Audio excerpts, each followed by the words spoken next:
Hello नमस्ते। सर्दियों का मौसम है तो हरे मटर सभी के घरों में उपलब्ध होता है। तो ये हमारे यूपी साइड में सलोनी और निमोना बहुत बनता है। तो मैं आज ये निमोना कैसे बनाया जाता है मैं आज उसकी रेसिपी लेकर आई हूँ।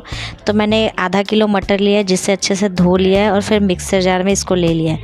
इसमें आप जितना धनिया और लहसुन डालेंगे ज़्यादा ही टेस्ट अच्छा होगा।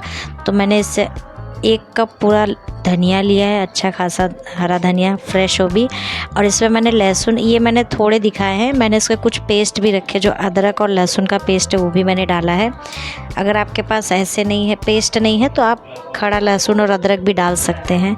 और हरी मिर्च मैं एक ही यूज़ करूँ क्योंकि तीखा हमारे यहाँ कम खाते हैं। आप चाहे तो 3-4 और डाल सकते हैं। अभी देख सकते हैं ये मैंने बारीक पीस लिया है। आप दरदरा भी पीस सकते हैं, कुछ लोग दरदरा पीसते हैं, कुछ लोग उसके दाने ऊपर की ओर से डालते हैं। अब ये जो निमोना है इसे राई के तेल में बनाइए। राई के तेल में इसका स्वाद बहुत ही बेहतरीन है और जितना हो सके उतनी क्वांटिटी में राई का तेल डालिए क्योंकि वो भुना जाएगा तो उसमें तेल लगता है।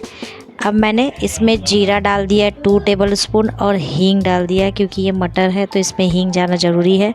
तो मैंने इसमें हींग डाल दिया। जब हींग अच्छे से भुन गया तो मैंने इसमें जो हरा मटर अपना पीसा था वो इसके अंदर डालकर इसको अच्छे से भून लिया है।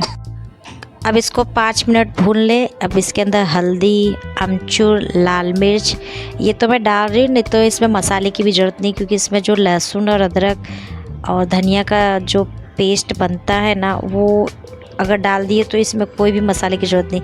अब इसको अच्छे से भुनना है। देख सकते हैं आप ये चटक रहा है, ऊपर की ओर आ रहे हैं, छींटे बहुत तेज़ लगते। तो आप इसके ऊपर कोई थाली या प्लेट रख दें, फिर अच्छे से इसको ढके रहने दीजिए फास्ट आंच पर। कम से कम 5 से 10 मिनट अच्छे से पक जाए। फिर ढक्कन हटा के फिर इसे भून लीजिए। मैंने आलू डालने वाला वीडियो स्किप हो गया मुझसे, मैं भूल गई। अब तो मैंने इसके अंदर कटे हुए आलू डाल दिए थे, फिर आलू भी इसी के साथ पक जाता है। तो ऐसे ही 5 से 10 मिनट देख सकते हैं आप, ये इसको भूनना है।